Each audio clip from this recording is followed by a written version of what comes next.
For hundreds of years, the travelling fair has brought a carnival of joy to towns across Britain.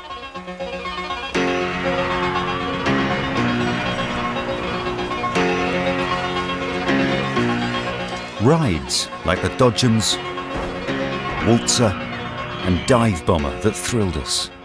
I can remember going on that ride and on the first dip being totally convinced that I was about to be killed. Absolutely convinced.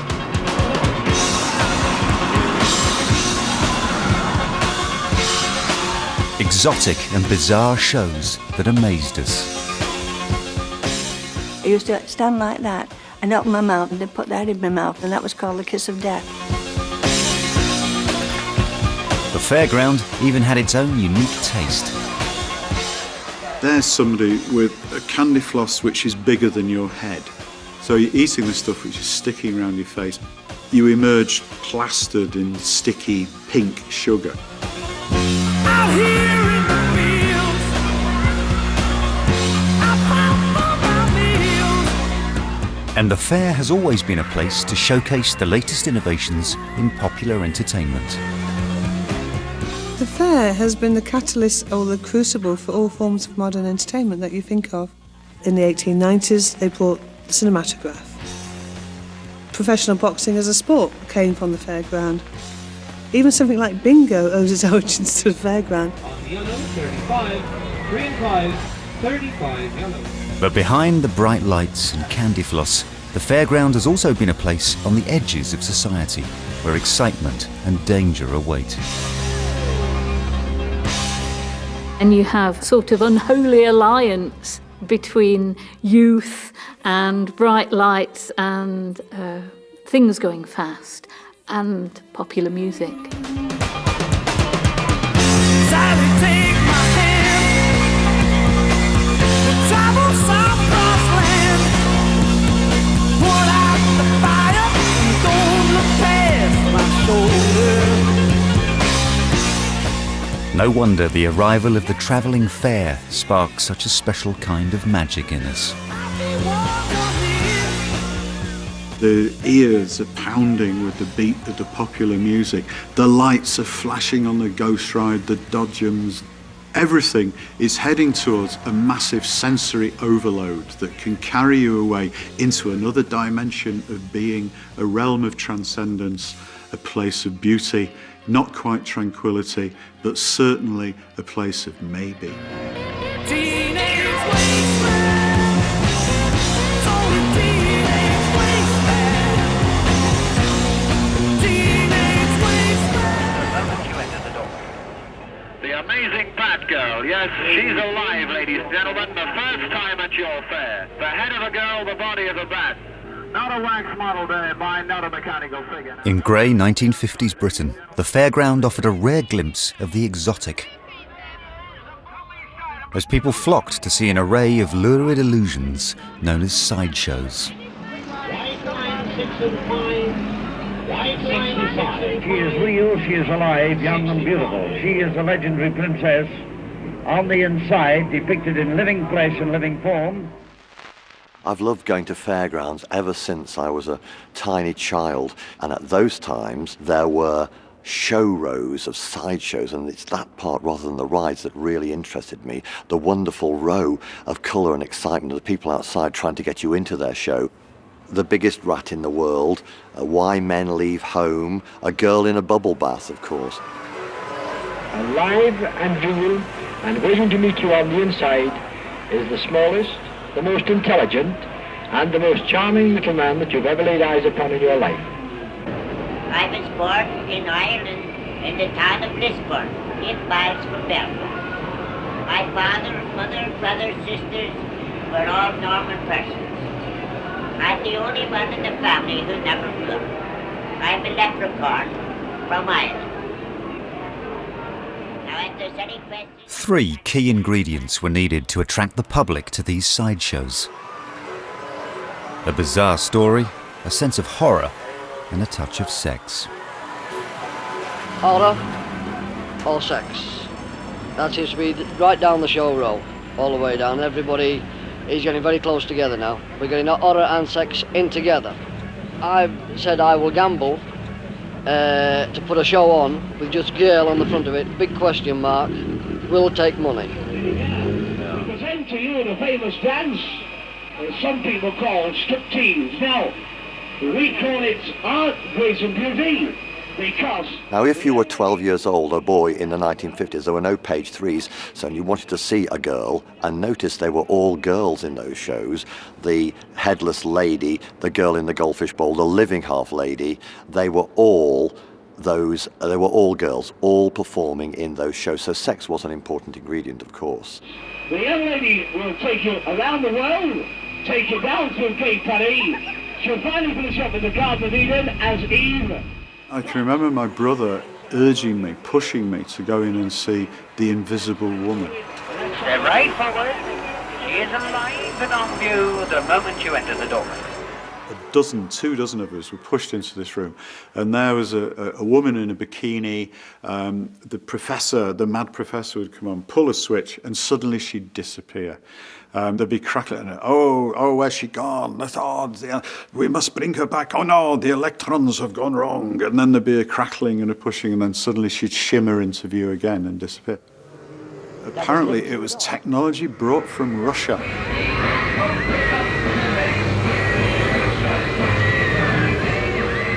Drawing a crowd to this kind of attraction was a fine art performed by the showman, a figure who had been orchestrating all the fun of the fair since the Victorian era. Gentlemen, when the 7th and last veil falls, she will make the shirts on your backs fly up and down, just like a Venetian blind. The hair upon your very head will stand out straight, like the bristles on a porcupine's back.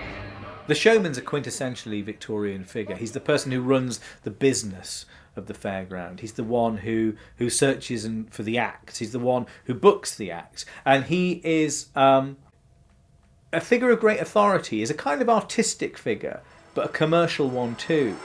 Woman and child shall see this most remarkable, thrilling and sensational exhibition. The showman was, I suppose, like the music hall proprietor in the Victorian time. Have you done any wrestling, son? You look a bit small to me. Come up here a moment, let's have a look at you. He was a manager and an entrepreneur and an innovator, but he was also an actor. He had a persona that he would adopt. So the showman was often on the front of the show, calling people in, telling them about the attractions that they would see inside. You will stand back in wonder and amazement. You may not believe it at first, but it's there before your very eyes. Now, don't worry on the outside. The showman had emerged in the 19th century as fairgrounds began to develop into the popular entertainment industry we recognise today. The most famous showman of the Victorian era was Tom Norman. I think he was a charismatic personality. If there is a wonderful photograph of him where he has a shiny topper and a very sharp moustache, and he's brandishing his gavel because he was not only a showman but an auctioneer. And the auctioneer and the showman have a lot in common. They have to be able to talk. And I guess that was one of Tom Norman's great qualities, that he could talk up an act just as he would talk up the material that he was going to sell in his auction. Norman captured the imagination of Victorian fairgoers by displaying human oddities with extraordinary talents in what became known as the freak show.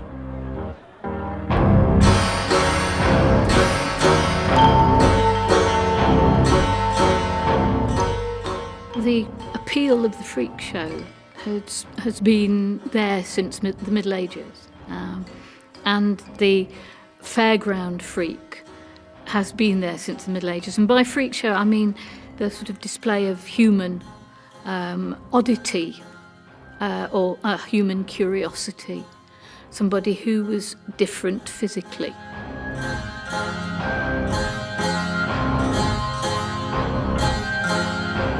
Norman would intrigue fairground audiences by concocting an incredible story for each freak show he mounted.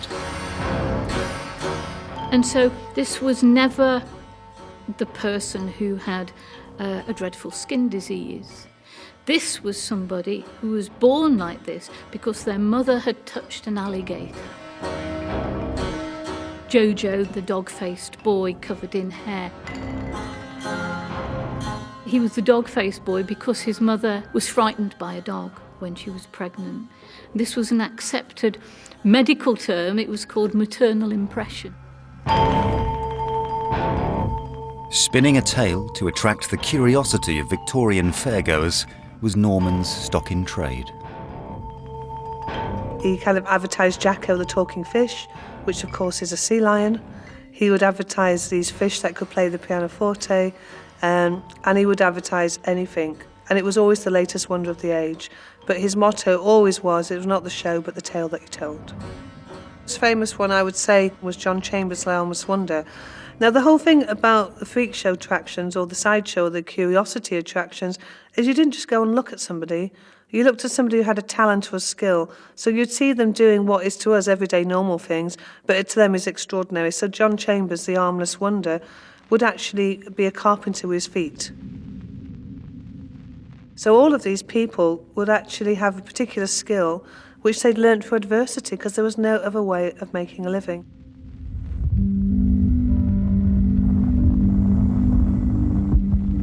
Although shocking to modern sensibilities, the fairground freak shows offered a secure income to those with disabilities or deformities. I think that when we look back on the 19th century and that culture of the exhibition of human oddities, we lump all these people together as though they were just a sort of people who'd had no individual existences. But really these people were celebrities. You know, you could buy little carte de visites of them. You could put their pictures on your mantelpiece. People like the dwarf performers, Charles Stratton, General Might, Tom Thumb. These were among some of the most famous people in Europe and America. You know, they were not cringing victims locked up in the back rooms of shops. They were ubiquitous in 19th century culture. There was often more to freak shows than simple exploitation, even for the most famous act of the time, Joseph Merrick, who would become known as the Elephant Man. You know, when we think about entertainers like Joseph Merrick, the Elephant Man, who was managed by Tom Norman, I mean, the great British showman, you know, we think of Merrick as being this kind of cringing victim of a cruel system. Our understanding of the plight of the Elephant Man comes largely from a fictionalised account of his life, which was brought to the screen by filmmaker David Lynch. Ladies and gentlemen. We see that showman figure, Bites, who's drunk, who beats the guy, whips him, keeps him in the most terrible condition. Bites, because in real life he never existed. And the accounts we have, the dominant account of the life of Merrick, comes from the Dr. Frederick Treves, you know, Anthony Hopkins in the movie. And this is not a very accurate account of his life. Treves doesn't even get the man's name right. In the film and in Treves' book he's called John Merrick. In real life he was called Joseph Merrick. He was on what most modern entertainers would find a pretty good deal. He was on a 50-50 box office split with Tom Norman. You can see Merrick as a victim if you want. You could also see him as a man who has managed to find a way of making his physical extraordinariness into a way of making a living, a way of having a place and an existence in the world. Throughout the Victorian era, freak shows continued to draw crowds at fairs across Britain. But people also went to the fair to experience the first rides, which had emerged at the beginning of the 19th century. These early rides were built from wood and powered by hand or pulled by ponies. They would soon be transformed by the invention of steam power in the second half of the 19th century. The 19th century fairs are kind of divided into two areas, the kind of pre-industrial and the post-industrial. And the Industrial Revolution hits the fair a lot later than people realise. It's about the 1860s. And actually in 1861 at Bolton New Year Fair, when Thomas Hurst brought a steam-powered roundabout. So what they did was bring the latest modern aspect of the Industrial Revolution, steam power, into an old fairground ride, which was would be a hand-turned roundabout, put them together, and we get what's called the merry-go-round. So the British invented the merry-go-round, the classic roundabout that we see all over the world now.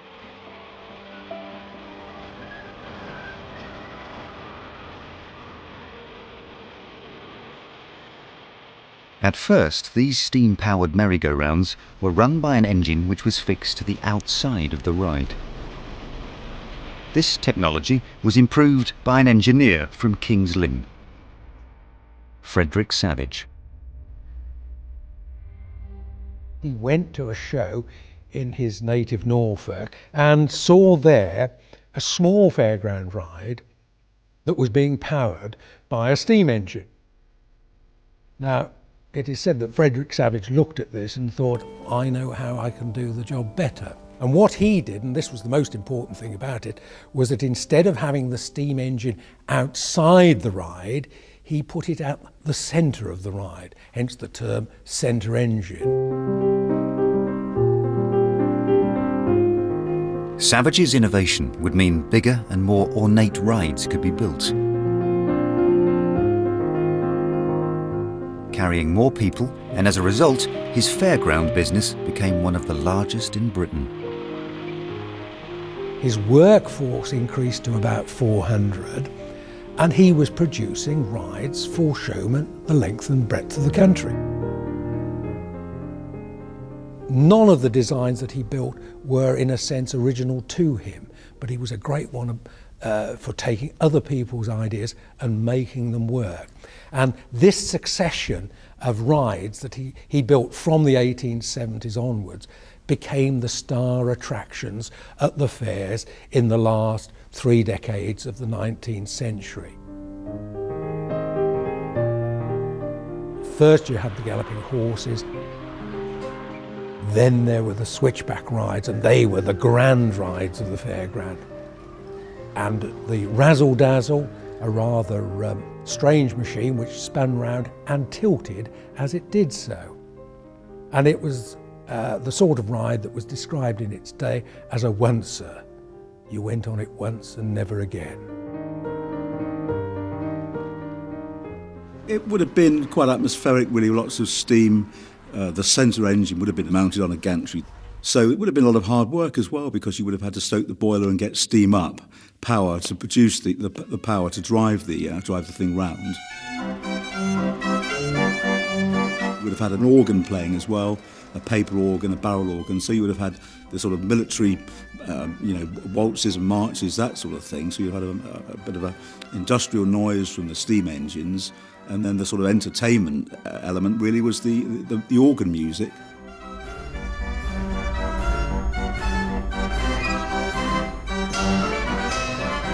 And some local authorities banned them because they thought they were like Satan's inferno, because of the noise. And they were quite dangerous at one point, because there was no way people didn't realise just how fast these rides could go. And a really powerful steam roundabout from the 19th century with steam power at full speed is quite a scary thing. And nowadays, when you see the modern steam fairs, they don't really, they're quite gentle and old people go in them. But at the time, they're the white knuckle ride of their day. Beginning with these new steam-powered rides, the Victorian Fairground was at the forefront of industrial and technological innovation. By the end of the 19th century, the fairground has become as much a showcase of Victorian technology as the Crystal Palace or a trade fair.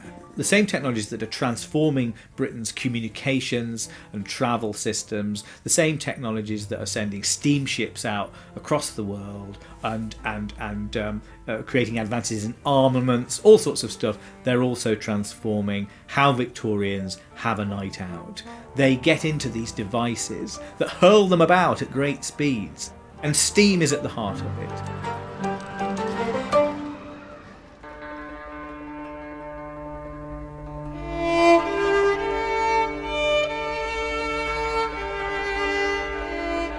By the end of the 19th century, the people who ran Britain's travelling fairs had become recognised as a distinct community.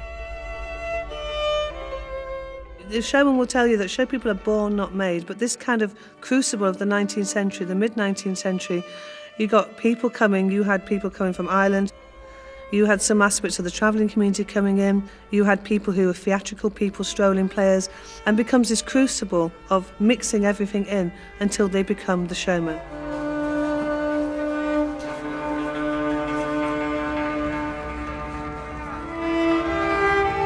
Unlike other popular entertainments that emerged in the Victorian era, like the circus, the travelling fair has traditionally been the domain of a closed community.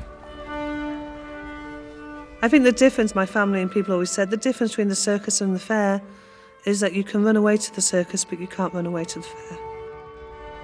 So it's this closed community, which was described in the 19th century as a village on wheels.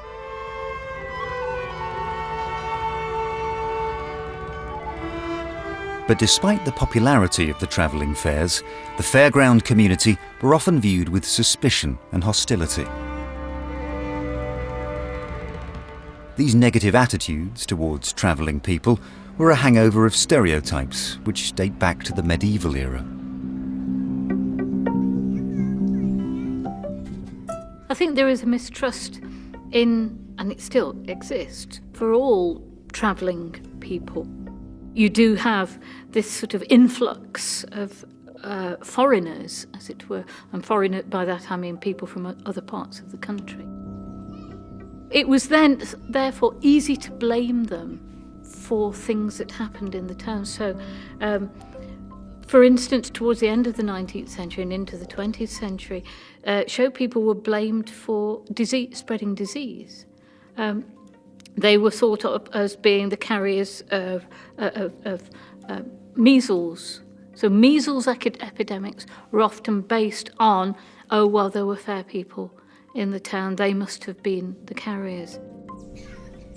And so it was therefore easy of saying, well, we don't want these people in our town. And the great and the good often did do that. This hostility led to a proposal in Parliament that the fairground community should face limits on their ability to travel around the country. In response to the bill, the leading showmen of the era met to defend their transient lifestyle. A meeting was called at the Black Lion Hotel in Salford, attended by the leading lights of the day, Pat Collins, the Studds, the Whites from Scotland, and so on. And they agreed that they would form a group to be known as the United Kingdom Van Dwellers Protection Association. And its aim was to oppose and hopefully defeat this bill that was being proposed in Parliament. It took them 4 years to do it, but eventually they made enough friends in both houses of Parliament to have this bill kicked out. This group was renamed the Showmen's Guild of Great Britain and would now represent the community who ran Britain's fairgrounds.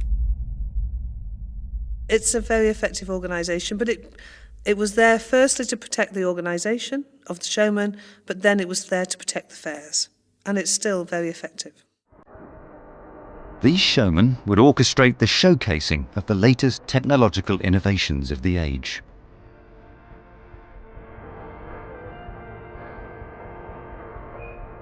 In the final years of the 19th century, Victorians raced to the fair to wonder at the marvel of the cinema. It was on the fairground that this most important cultural invention was first widely shown.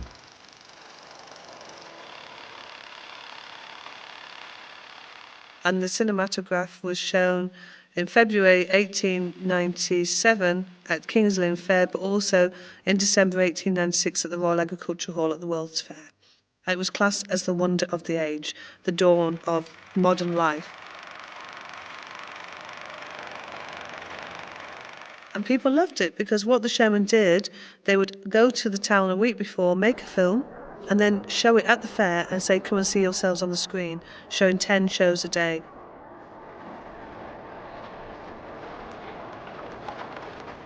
They showed continuous film shows every 15 minutes. They brought films from all over the world. They commissioned titles. Méliès, Pathé, all the big filmmakers, all the big film companies sold direct to the showman.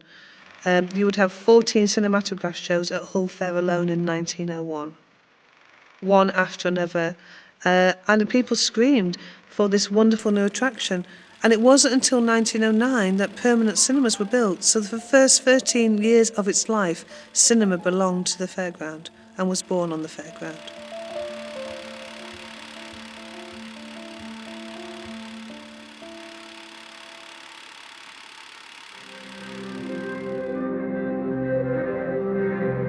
Into the first decade of the 20th century, Britain's industrial heartlands were expanding, and these growing urban communities demanded popular entertainment. In areas like South Wales, it was the travelling fair that was the first to meet this demand. Something that could burst into the town and like a rocket, explode all over it.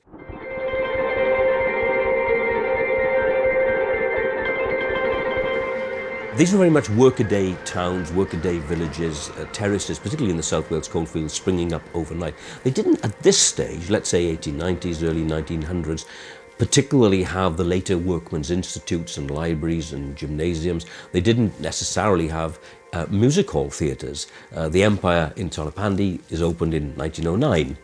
What they did have, therefore, breaking into their workaday existence, were the traditional aspects of working class life, even from rural working class life, and that is festivals and feast days, or in this instance, the coming of the fair.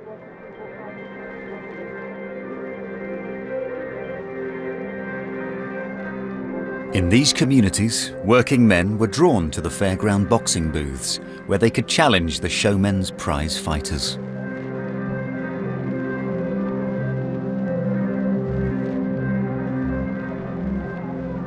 You'd have guys coming off night shifts. You'd have ready money to spend, because these were young, very fit colliers by and large. This was a very masculine kind of society.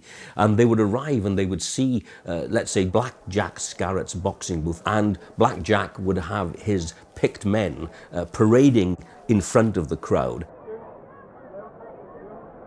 He would say, my man here will have his hands tied behind his back, and if anybody can land a blow on him within a minute, here's a golden guinea. Now, a golden guinea, that was a lot of money. I mean, just to hit this guy whose hands are tied behind his back, and you must have fancied your chances, because you could be up against somebody who was, say, 7 stone or even less, soaking wet, like little Jimmy Wilde, and you're 5'10" or even 5'8".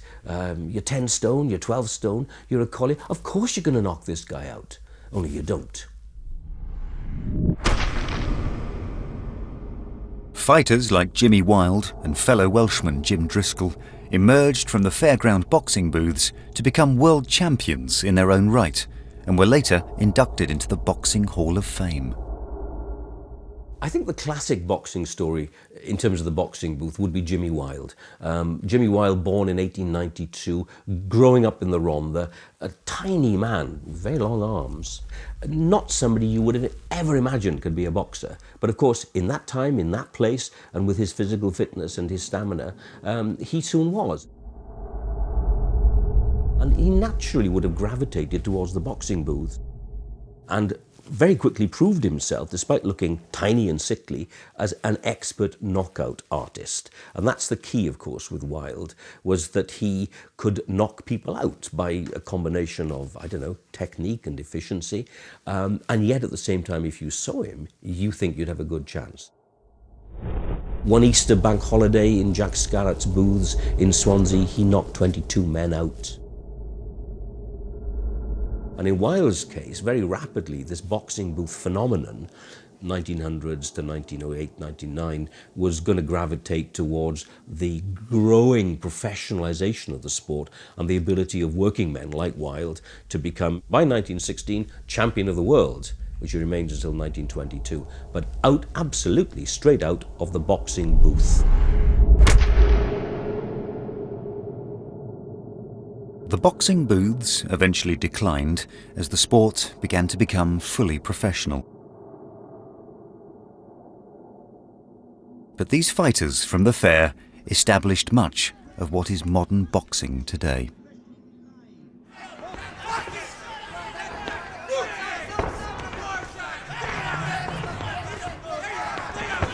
All the elements that you see in modern boxing today are from the fair. The way that the people come onto the ring, the way they issue the challenge, the whole showmanship, are you ready to rumble? That's just like roll up, roll up. And I think the reason why boxing as a sport actually also has this kind of weird reputation is because of those showman aspects of it, the showman roots. People don't think of it as a sport, they think of it as entertainment.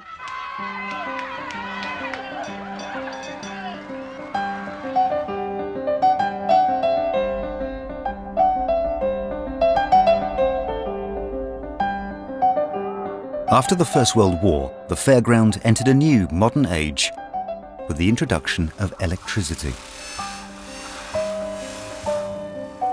What's interesting, the Victorian age and then the Edwardian age is kind of known as the golden age of the fairground. But what I find fascinating is the next form of transformation, which is the 1920s, and I call it the push-button fair, where suddenly you get the electric fair. The fair becomes modern, sleek. You get the waltzer, which is a ride that every generation thinks is theirs. In the 1920s, it's Mr. Jackson's waltzing cars. Now, how mundane does that sound? In the 1950s, it's the rock and roll waltzer. In the 1970s, it's the disco waltzer. In the 1980s, it's the rave machine. What an amazing ride. The same ride has been exciting children or people or teenagers for over 80 years.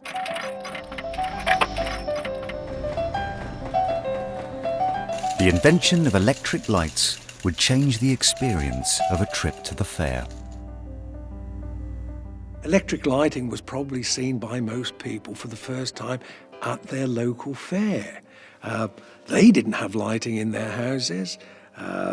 They'd been used to paraffin lamps, candles, whatever.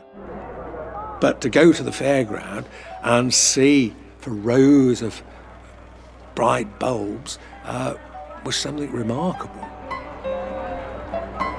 But it was the arrival of one electric ride from America in 1928 that really caught the imagination. The of electricity is the connectors at the top of it. How does it work? Can I get that person back? No, ba-dumph. You bash, you clash, you go around in circles, you never get where you're going.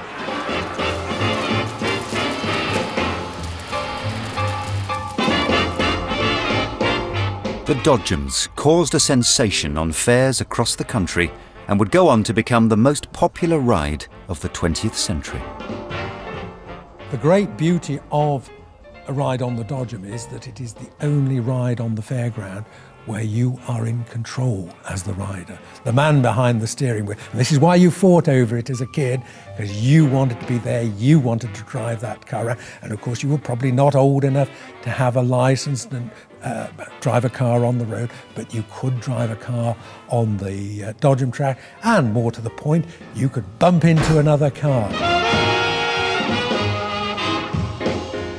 With the coming of electricity to the fair, the bulky steam rides of the Victorian era were replaced by electric-powered attractions like the Dodgems, which could offer a faster, more thrilling experience.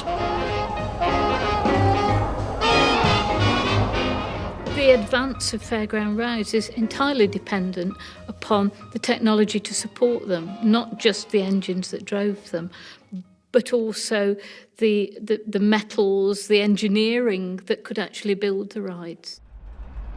They are actually quite simple in concept. I mean, they all depend on arcs and circles. You either go round and round, or you go up and down, or you go up and down and round and round. But it is all based on a sort of simple concept. But the complications are introduced by the advances in technologies.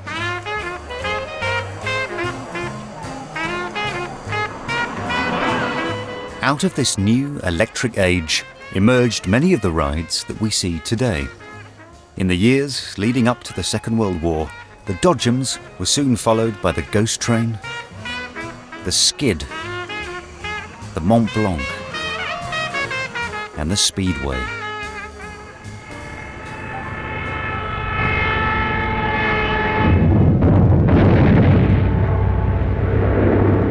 At the outbreak of the Second World War, many fairs were forced to close down, and the fairground community, like everyone else in Britain, did their bit to help defend the country. All walks of life contributed to the war effort. I mean, our community lost quite a lot of showmen fighting in the war. But what the fairground community did, they got together and raised a fund to pay for an aeroplane, a Spitfire. And that Spitfire was called the Fun of the Fair. The women operated the fairs. They raised within 9 months £4,000 purely from the showmen to buy a Spitfire for the nation. Because they didn't have any money, the government didn't have enough Spitfires. So £4,000 they raised, and we're rightly proud of that.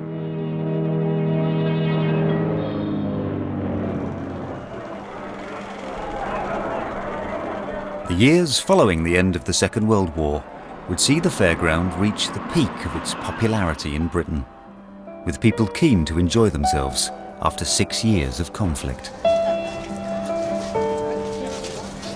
The post-war years were a particularly good time on the fairground. We'd emerged from war somewhat hard up. It was the age of austerity. There was rationing, but there was more or less full employment. So people were in work, they had money, but they had very little to spend it on because of rationing. So the entertainment industry in general, whether it be the theatre, the cinema, the fairground or the circus, the holiday camps, did extremely well. It was a very busy time for showmen. But the fair was changing. Victorian favourites like the freak shows were on the wane, in line with new social attitudes. I can give you the reason in a nutshell. 20 years ago, there was plenty of fat ladies, tattooed ladies, armless men, midgets, dwarfs, etc. But in those days, the people were poorer, and they were only too happy to have their children earn a living, and that was how the showmen came to get them and put them on exhibition. But today, in a welfare state, you never hear anything at all about these people. Through the 1950s, freak shows were replaced in popularity by Wild West shows.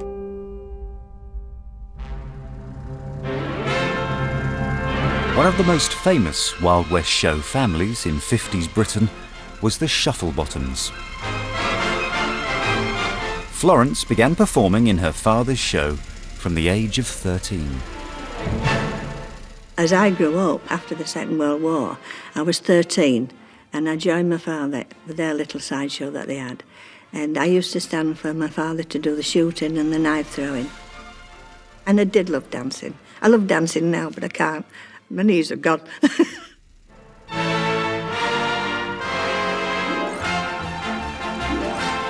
The Shufflebottom family had been presenting their Wild West show for 3 generations. Legend had it that Florence's great-grandfather was a cowboy who came to Britain in the 1880s with the popular American showman Buffalo Bill. Buffalo Bill came over to England in 1880s, and according to the family story, Texas Bill came over with Buffalo Bill's Wild West show, but I don't think I've ever heard of an American cowboy called Shufflebottom. More like the real tale is that he came from Lancashire because his name was Shufflebottom, and that is a Lancashire name. And do know for a fact that he worked for Buffalo Bill, because in my grandfather's day, everybody had horses, and he was very good with horses, I believe. Then he had 10 children, and each of them had a Wild West show. And my favourite one was the Colorados and the Florence Shufflebottom. Her father was known as Ricardo Colorado. Florence was such a skilled performer that she soon became the celebrity face of the fairground in the 1950s. And the smash hit musical, Annie Get Your Gun was on at the West End, and we went to see it. So, of course, doing the sharpshooting and wearing these costumes and Annie Get Your Gun being popular, I got a lot of publicity out of that because I was known as the British Annie Oakley. Anything you can do, I can do better. I can do anything better than you. No, you can't. Yes, I can. She could do Wild West, she could do sharpshooting, she could do knife throwing. Any showman over a certain age will go weak in the knees when you talk about Florence Shufflebottom. She was the pin-up girl, such an amazing performer. Yes, I am. Yes, I am.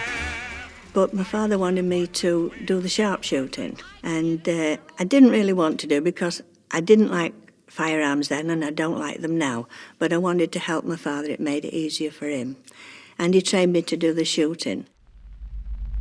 But Florence's career as a Wild West sharpshooter ended after an accident during one performance. And I was very good at it, although I say so myself, I was very good at it. I was very confident until one day when I had an accident, and it wasn't my fault. And I shot my mother in the finger knuckle. She was holding 3 pipes in a spray fashion like that against the target board. And I was laid down on the floor and I had to shoot that way. Now, the rifle I was using was a pump-action rifle. And as you did that, the empty cartridge, empty shell went over your shoulder. And a little boy in the audience jumped up to catch it, knocked me, and the rifle came off and the bullet went through my mother's knuckle. And from that day on, I lost my confidence. I really did.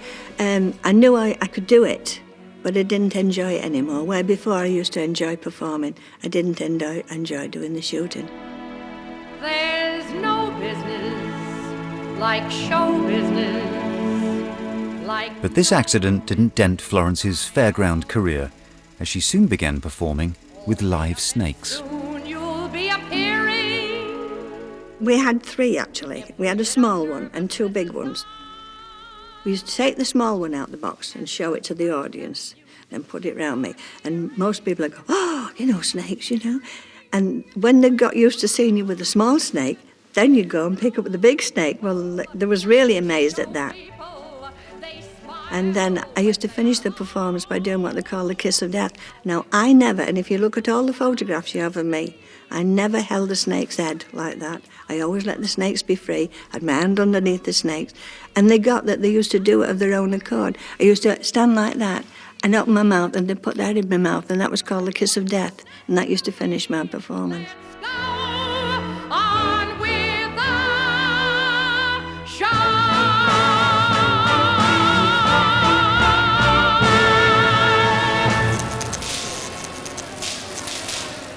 While Florence was thrilling 50s crowds, the sights and sounds of the fairground around her were about to be revolutionized by the arrival of rock and roll.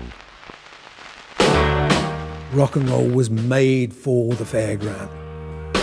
With youth fashions that was happening in the post-war period. Kids had money to spend and they could go and spend it wherever they wanted, and the fairground was an essential part of that. And with the fairground, you've got this amazing arena for all of this, because you've got the technology that can pump this stuff out, but you've also got a stage upon which mods and rockers can come and preen and exhibit themselves, stand under flattering electric light. They say the joint was rocking, going round and round. Yeah, reeling and rocking. What a crazy sound. The coming of rock and roll led to the birth of Britain's first youth culture.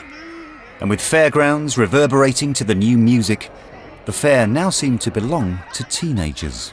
Rose out of my seat, just had to dance. I can remember seeing my first teddy boys at a fairground and being absolutely fascinated by this idea of the exotic other with the Edwardian velvet collars and the cowboy bootlace ties.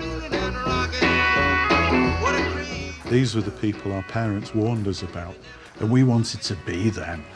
They were so magnificent, peacocks in their splendour as they paraded through the crowds of people.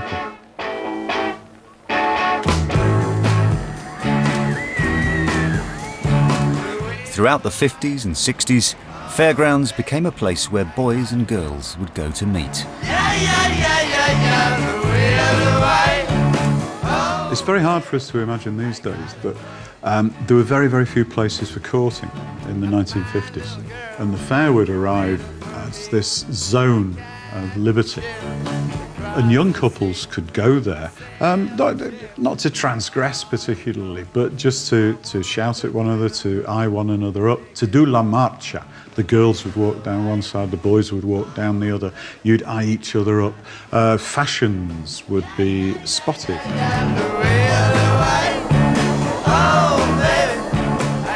Our October fair was the high point of the school year. You had to have a boyfriend for the fair. You couldn't go on your own. If you went with a girl, if you went with your best friend, you'd sort of failed.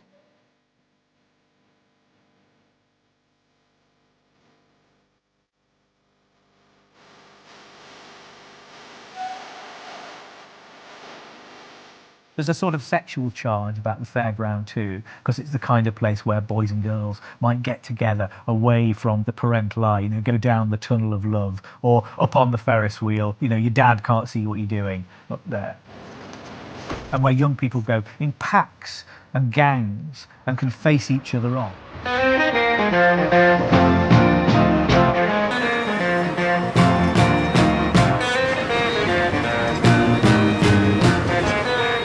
By the 1960s, new rides had arrived at the fair, which added to the youthful edginess of the whole fairground experience. Boom, boom, boom, boom. Gotta shoot your head down. There were rides really which originated in the United States. There was a ride called the Dive Bomber, which sent you through 360 degrees. Boom, boom, boom, boom. And the Ferris wheel became very popular after the war, made by an American company. If you think of a big wheel or this dive bomber, it was a teenage boy and girl situation. You took your girlfriend up there, or the ghost train, you took your girlfriend in there. And you hoped that boys would take you on a scary ride, because then that would give them the excuse to put their arm around you to make sure you didn't fall out. The idea of a girl being frightened next to you as you come down, whoomph into the water flume or up on the big one. The word the big one. Come on, who are we kidding? We know what this is about. You've made out, you've copped, you've got to first base, you've done whatever. Because it's an area where anything goes. It's a no man's land. It's a ground zero of emotions. And they were also areas that were considered quite dangerous by boys because you could go into a fight with another gang.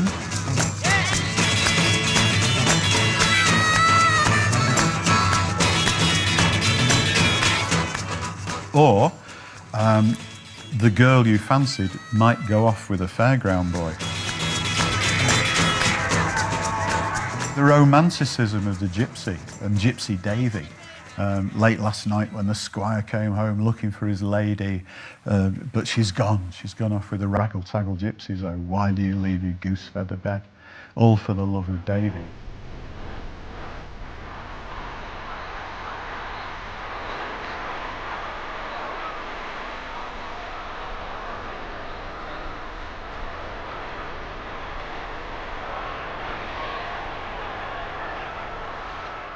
Well, you see, like you see him walking around, and you look at a few, and they look a bit, they've got some money or something like that. Well, you don't bother with them.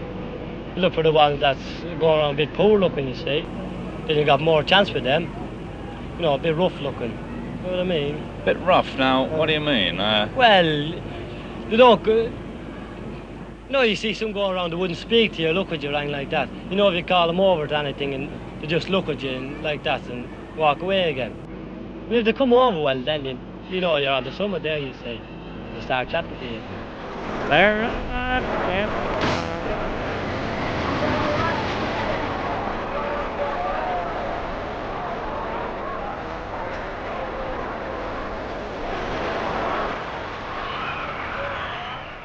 And they were always so cool. They'd be there in the middle of the dodgems going round, and they'd be leaning there, looking for all the world as if they owned it. And they'd walk out as the dodgems were going around. If I'd walked out, I would have fallen flat on my face. But they'd come out and they'd lean on a dodgem as the girls were there. And they knew what they were doing.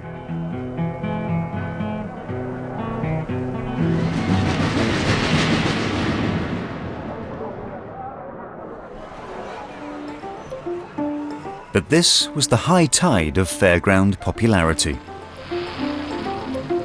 Fairs continued to travel the country, but through the 1970s, other attractions emerged that began competing for teenage time and money. While the rides and the candy floss remained, the sideshows went the way of the boxing booths and disappeared.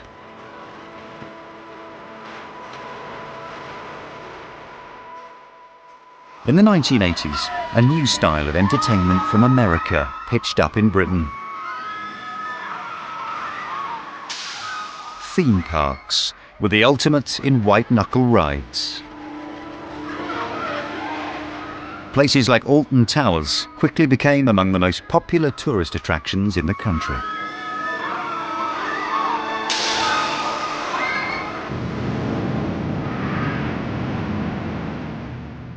But these high-tech amusements also drew a low-tech response in the form of vintage fairs, which tapped into a now growing feeling of nostalgia for the traditional fairground.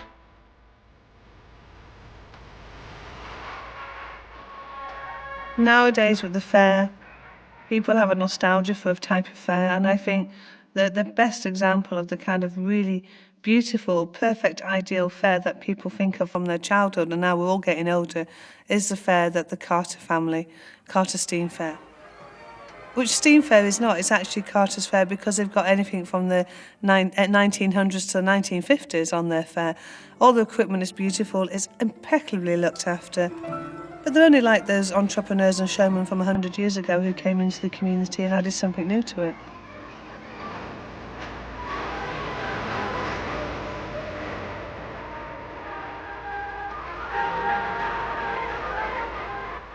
Today, crowds are attracted to Carter's Steam Fair for the experience of being taken back in time to the golden age of the fairground. We give the public a much more novel experience because our rides, some of them are steam driven, so they're ranging from 1895 right through to rock and roll. So they come along and, I mean, it's been described as more like a film set than a fun fair. But they can ride on everything, and we play old music, and I mean, it's just like going back into the past, really. And we're very non-aggressive, so we attract families, and we just like to give them a really good old-fashioned experience. What fun was like before it got too technical. Now it's become part of the nostalgic world of the fairground, so that the Steam Fair is now something where, you know, it's almost like going to a farmer's market or something like that, where middle-class people might go to buy posh cheeses. Here they go to, you know, to put their children on little wooden ducks that go up and down, and enter this absolutely staggeringly beautiful painted world that's been commuted out of the 19th century and has somehow been allowed to survive into the 21st.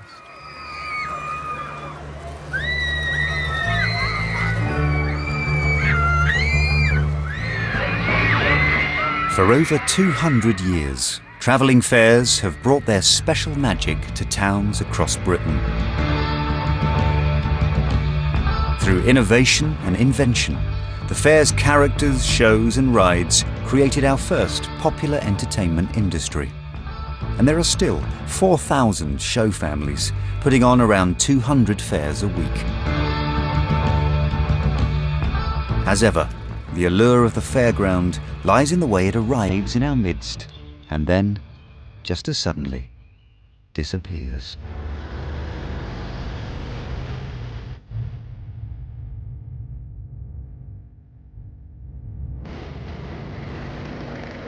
I think that idea of fairs being transitory, they're not illusory because they've happened and you might have the goldfish. or your girlfriend might have run off with the Dodgems guy, but you've been there and you've taken part in this thing that's disappeared. And there's something quite magic about that. You've been there, you've taken part in it, and it's disappeared. The next day there's just this little muddy field where things had been. They've packed up their tents and gone into the night. It was the marks in the grass and the rings in the grass. The rings appear, the fair's there, and then they go, and as they vanish, and then they grow back again just in time for the fair to come again.